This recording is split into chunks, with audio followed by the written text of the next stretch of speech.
What's up, everybody, and welcome to the Chopshop for Friday the 13th. We are presented by Rotogrinders, and this is a DraftKings Chopshop here to chop up the NBA in GPP style. I'm your host, HeadChopper, and what I'm going to do is give you some guys that I think are going to be popular at their position and price tag tonight, and some guys you can play in their place that I think have big upside and much lower ownership for various reasons. So with that being said, let's just get right onto it tonight. We've got a nice 9-game slate, a lot of options out there. I think the most popular option, and we'll go to shooting guard now, because I think the guy who's jumping off to everybody today because of the price decrease is James Harden. He's sitting at $11,400 on DraftKings. That's a major decrease over what we've seen him for much of the year. So he's going to be popular today. As well, he deserves to be, probably deserves to be on your cash game teams. But in tournaments, I don't mind fading the guy and saving almost $3,000. And the guy I'm looking at that could have a monster game today is DeMar DeRozan. I think he's going to be incredibly under-owned tonight due to the price increase on him. He's sitting at $8,700 on DraftKings, a perceived blowout against Brooklyn. And those are all fine things that we can use in our favor. Because the truth is, even if they do blow out Brooklyn, there's a way that they got that lead. It's going to be through Kyle Lowry and DeMar DeRozan. They are a two-man show. So in any scenario tonight, DeMar scores good points. If somehow Brooklyn were to keep it even semi-competitive, he would have a monster game. So I like to save this money here. $3,000 could be the difference between a good player in another spot on your lineup and a great player in another spot on your lineup. So I don't mind that at all. Moving on, the next spot. Let's go to center now. I find center to be intriguing tonight. I think the guy who's going to garner the most ownership, or some of the highest owned guy, one of the highest owned guys tonight at center, is going to be Mason Plumlee, because he's had a good record here the past few weeks, good track record. Plus, the price goes down about $500 now, down to $5,600. And it's a fair matchup for him. So I think everything playing out there like that is going to cause him to be a fairly highly owned player. And he deserves to be, and he's another guy who I'm going to almost plug and play into cash because it's a good price. But we're talking about tournaments here, and if Plumlee's going to be 25% owned in tournaments, it's too high for me, because there's a very distinct possibility that he doesn't reach a insurmountable number against you. So I don't mind fading. A guy I'm looking at in his place at the center position that I think goes under-owned tonight is Greg Monroe. Definitely not a cash game worthy guy. But Monroe is on my radar for tournaments.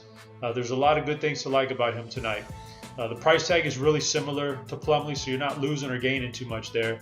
The matchup is fair. He's going to take on Hassan Whiteside in Miami tonight. That's been fine. He's done perfectly fine against Whiteside in the past few meetings, so there's nothing there to deter me there. The big thing about Monroe is over the past 5 games, you're looking at a guy who's averaged almost 35 DraftKings points per game. They're giving him the minutes now. And for this guy, his whole career, minutes on the court equal big fantasy production. He's getting it now. It's a solid matchup tonight.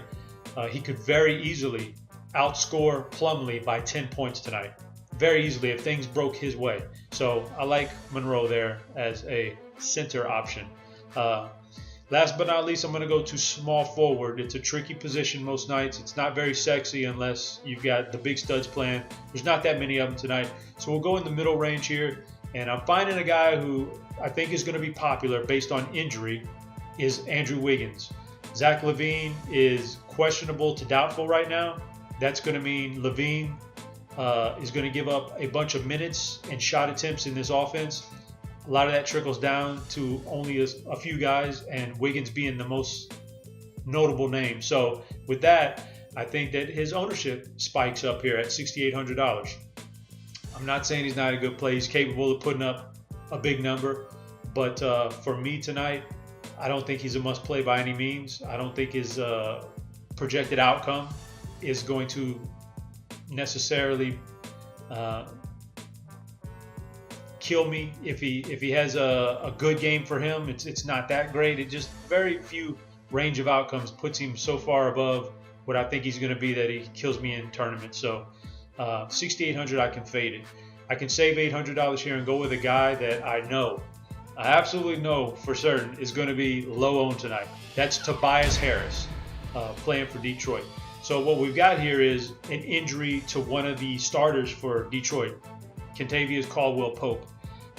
So that's going to put everybody on Stanley Johnson. Stanley Johnson doesn't have much upside.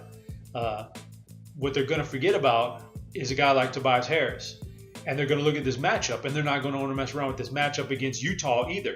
You can use all those things to your advantage in a tournament, because the truth is that somebody is going to score points for Detroit tonight. They're not going to leave this game with an NBA record low of 75 points scored. They're going to score points. They're going to get into the 80s or 90s. Who knows what they end up with, but they're not going to set an NBA record for futility tonight. Somebody's going to score points. Tobias Harris is going to step up and take a lot of shots tonight, play a lot of minutes, and he's got a great track record here against Utah, believe it or not. In those last 3 games he's played against them, he's averaged nearly 40 DraftKings points per game. His game style, the way he plays, just fits the mold of a big man who can have success against Utah. He doesn't have to get down in the middle and mix it up with Gobert. He can stick to the outside. I think he makes for a fantastic tournament play tonight. I'm going to guess less than 5% ownership, maybe less than 3%. Who knows? It's going to be low. I think he makes for a great play. And we're done here. We got 3 positions, 3 heavy owned guys, 3 guys you can fade them for. I hope things work out for you guys. I'll be back next week with some more Chop Shop for the NBA. And good luck on this Friday the 13th.